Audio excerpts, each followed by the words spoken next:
Alright, so isang napakagandang umaga po sa ating lahat. Good morning po sa lahat ng mga viewers ko dyan at mga subscribers. So, kamusta po kayong lahat? So, nandito tayo ngayon sa Victorias lang naman. So, sa episode natin ngayon mga boss ay magpapa-maintenance tayo ng motor natin, si Asyong. Dahil syempre, magpa-participate tayo sa Negros Loop. So, kailangan kondisyon itong si Asyong. So, nandito tayo ngayon sa aking trusted and proven na mekaniko sa kanyang secret shop. Ayan, si Pops JR. Good morning. Good morning. Hello. Alright. So, shout out. Siya din po yung nagme-maintenance ng mga motor ng ating mga tropa dito, especially sa Aerox Club Philippines, Team Victorias. Halimbawa, pag magra-rides kami, so magti-change oil, so dito dinadala sa secret shop. So, ayan yung secret shop ng aking tropa dito. So, pakita ko sa inyo mga boss yung mga ipapalit natin na mga parts dito kay Asyong. So, una syempre is yung flyball. Ayan. So, stock pa rin to dahil mag-Negros Loop nga tayo. Mas maganda pag all stock pa rin yung gagamitin natin para mas ma-maximize natin yung fuel consumption niya. So, ayan yung flyball. 6 na yan. At syempre, palit na din tayo ng slider. Ayan. Baka kasi maluwag na rin yung slider natin. So, nag-decide ako na palitan na rin to. Ayan, 3 din yan. At yung next ay yung air filter. Air filter ba to o anong tawag ni Kaya Paps? Air cleaner, yun. Air cleaner. Papalitan na din natin yan. At next, syempre yung belt natin. Yan. Stock din to, B65. So, dahil naka 15,000 na odo na rin si Asyong, so need na rin palitan yung belt. So, ayan, papalit din tayo ng belt. At next is yung importante din, brake pads para sa preno natin, baka pudpud na rin. Ayan. Next is yung brake shoe. Sa likod naman to kasi parang hindi na rin kumakapit. At syempre, palit na rin tayo ng coolant. Ayan, coolant. At meron din tayong CVT cleaner dito para sa panlinis ng ating CVT. At syempre yung oil, ayan, Yamalube Blue Core. At next is yung gear oil. Ayan, palit na rin tayo nito. At tsaka brake fluid. I-refill lang natin yung brake fluid nito. So far yan lang naman yung ipapalit natin, Umpisahan na? Umpisahan na.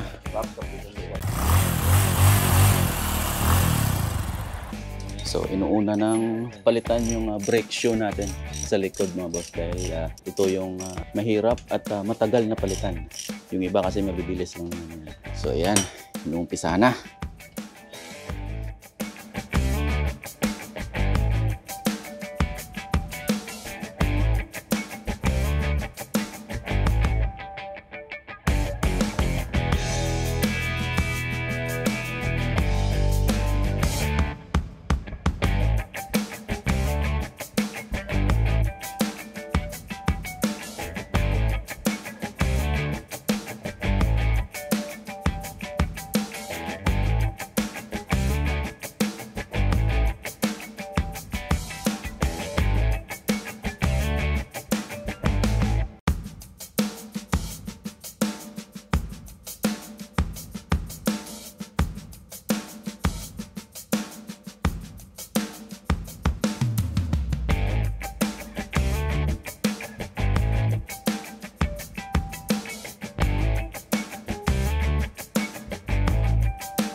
So ito yung lumang brake shoe natin mga boss.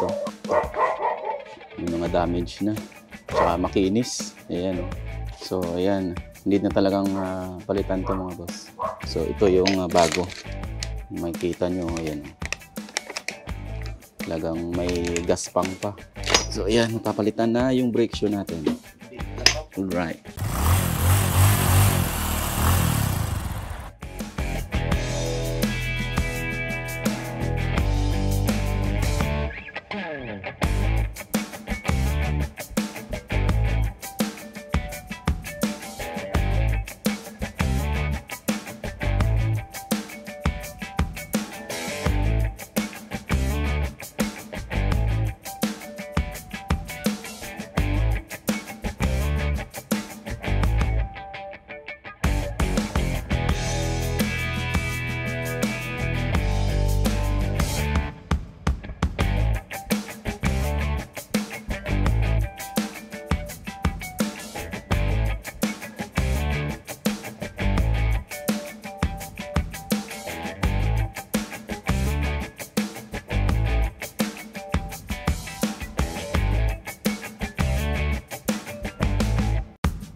So, tapos na tayo sa coolant mga boss. Yung next na papalit ay itong brake pad naman. Alright.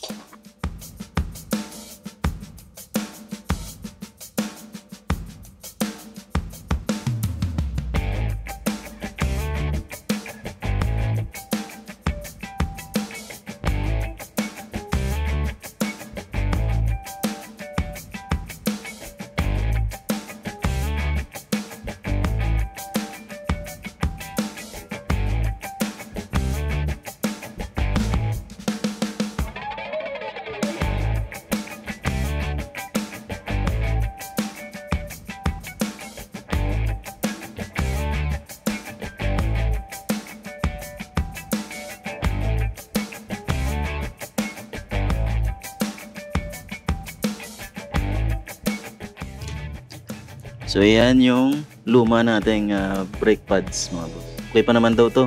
Kapit pa. Pag nasiraan lang ulit, edi, at least meron tayong reserve. Pero, syempre dapat magpalit na rin tayo. Kasi nga, Negros Loop yung ano yun natin. Ibabiyahe natin 700 kilometer.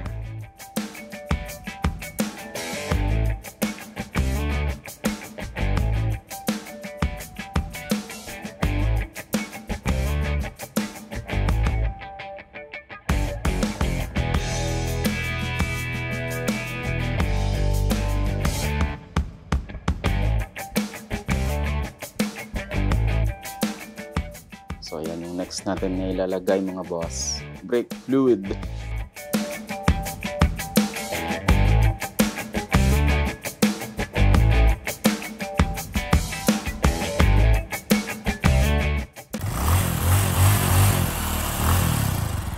So, yung next mga boss ay CVT naman. So, ayan na. Ino-open na yung CVT natin. Ito, medyo mabilis na lang to. Cleaning at saka palit lang naman ng mga bola. So ayan mga boss, may tumatagas na langis sa ating air cleaner. Yun yung mga excess na mga oil. Yan na. Yan yung air cleaner. Okay. Tingnan natin, oh, yan. Oh. Ang itim. So makikita natin dito, grabe yung dumi. Ayan. So dapat palitan na talaga. Tsaka ayan, oh. Tingnan natin, oh, ayan. Sa mga oil. So ayan, dito daw dumadaan. Ayan, oh. Liter, engine brake. Tsaka dito pumupunta. Yan kung nakikita nyo. Yan yung mga excess na oil. Ayan mga boss. So compare natin sa bagong air filter. Ayan o. Ang linis ano. Pero yung luma, tignan nyo naman, dumi. Kapit yung ano, yung lahat-lahat na. Nato yung oil at saka mga alikabok. So need na talagang palitan. Alright, CVT naman.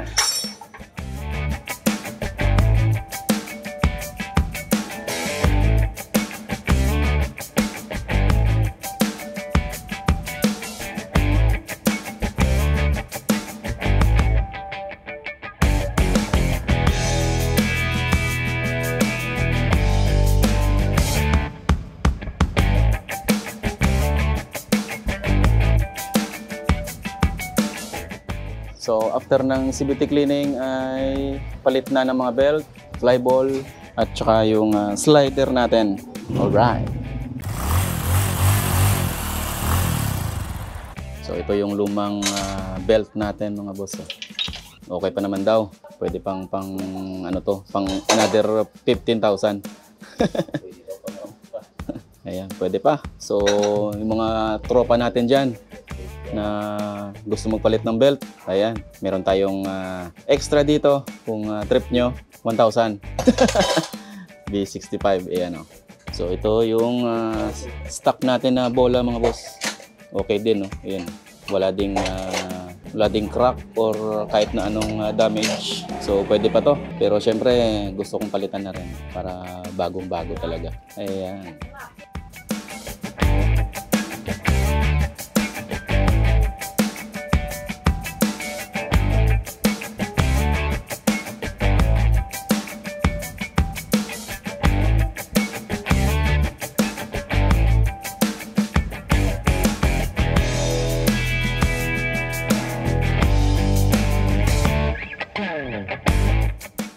Ito yung slider natin mga boss na maluwag na din. So need na rin palitan to. Napapansin nyo mga boss, maluwag na. Ayan, maluwag talaga. So kailangan palitan na. So update tayo mga boss. Yung last na papalitan natin ay ito na, yung Yamalube Blue Core. Tapos na rin yung gear oil. So ito na yung last. Tsaka na-install na rin yung mga ibang parts natin, gaya ng mga flyball, belt, tsaka slider. So all goods na. Oil na lang yung kulang.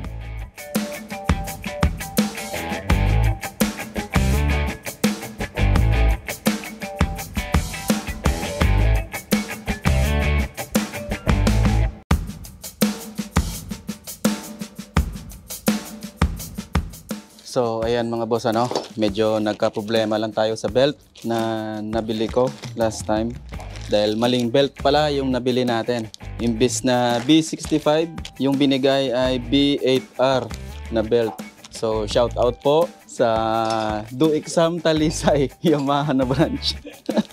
B65 po yung in-order natin, hindi ito yung B8R. B8R po yung naibigay ninyo. So kita-kita po tayo pag balik natin dyan. Dahil papalitan po natin to. Sana mapalitan nyo, kasi ang mahal pa naman na ito. So ayan, nangyari ay bumili ako ulit ng bago. Ayan, B65 na, natama na yung code talaga. So ayan na, napalitan na. Yung kanina kasi, yung itong belt na to ay pumapagpag sa torque drive. Pumapagpag sa torque drive. So late na nakita na mali pala yung belt na nailagay. So hindi po siya B65. Kaya siya pumapagpag. So nagpalit tayo ulit, bumili tayo ulit ng bago. Yung B65 talaga. Mali ko rin naman kasi hindi ko natignan. Kasi siguro excited o siguro tiwala din tayo sa Do-Exam. So ayun, hindi ko na-check. Tamang-tama, Sunday ngayon, sarado sila. Hindi natin napalitan. So ayan na, nailagay na. So sound check tayo ulit. Ayan. Kung may pagpag ba to, ewan ko na lang.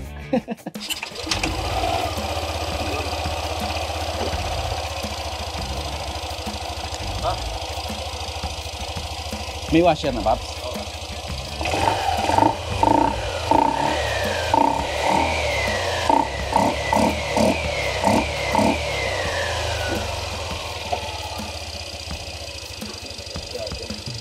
Lumang Japo, no?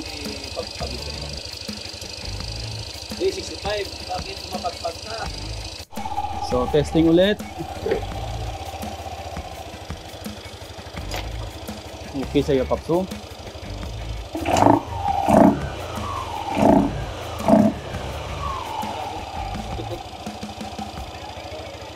Sa mayo halata, ito mo. Ari klaro, ganyan ang puti mo. Ano tawag mo? Amuman? Oo. Kipit sa papo.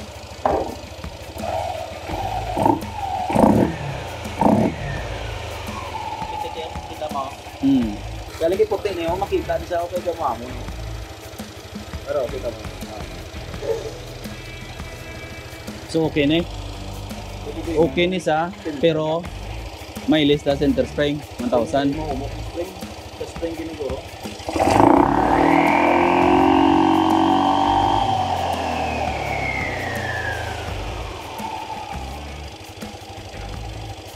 Para gito.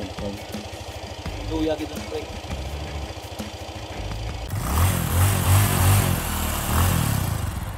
Pops, thank you guys.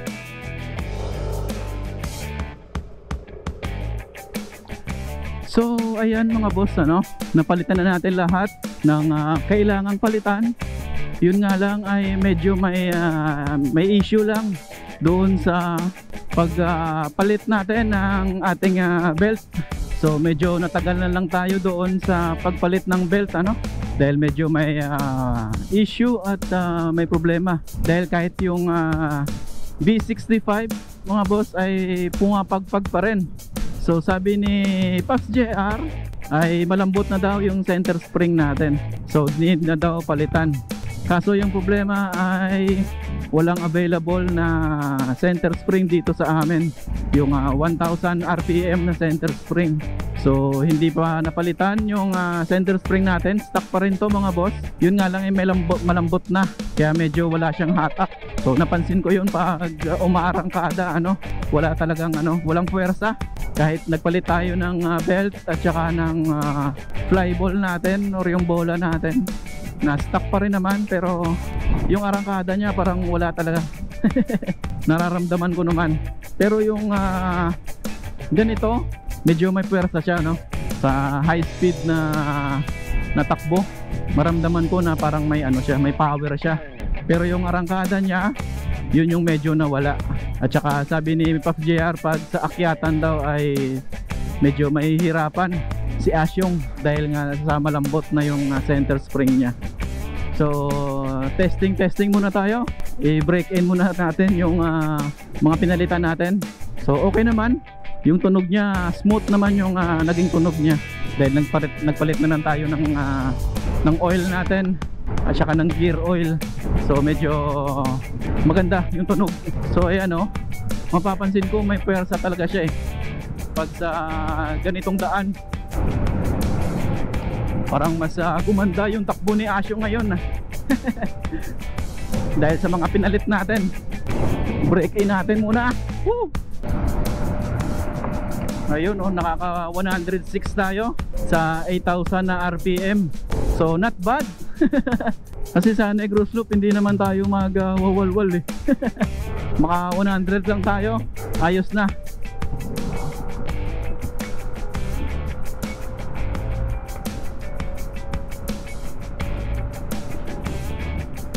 Ayan nakaka 103 tayo, 8,000 RPM.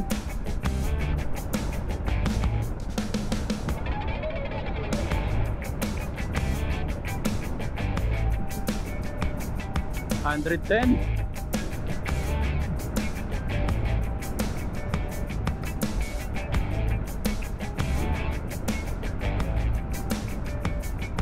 $114, $115.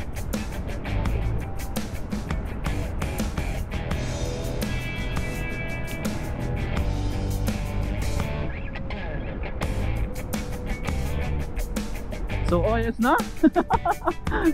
So hindi naman nakasagad yung RPM natin na 10,000, nakaka 115 na tayo.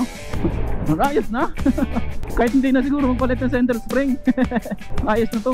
Nakukuha ko naman yung speed na gusto ko. So far so good. Kahit hindi na tayo magpalit. At maganda rin yung kapit ng preno natin ngayon mga boss, dahil syempre nagpalit tayo ng brake pads at saka brake shoe, harap at likod. So mas maganda yung braking system natin ngayon. Talagang kapit na kapit. So ayos na to. Parang na-feel ko na parang gumanda talaga yung performance ni Asyo ngayon. So ready na sa Negros Loop to. Woo! So ayan mga boss, dito na lang siguro natin tatapusin yung episode natin ngayon. So all set na. After nito ay papaliguan na lang natin si Asyong para ready na para sa Negros Loop. So share ko na din mga boss, dahil yung iniidolo natin si Boss Reed ay dadalo or magpa-participate sa Negros Loop na gaganapin ngayong Friday, Saturday at Sunday 6, 7 and 8. So pupunta po si Boss Reed. So tayo ay excited na naman dahil makikita natin ulit si Boss Reed. Ang maganda dyan, makakasabay natin sa Negros Loop. Kasi yung dala niya ay yung kanyang Z1000. Yun yung gagamitin niyang motor sa Negros Loop. So see you Boss Reed.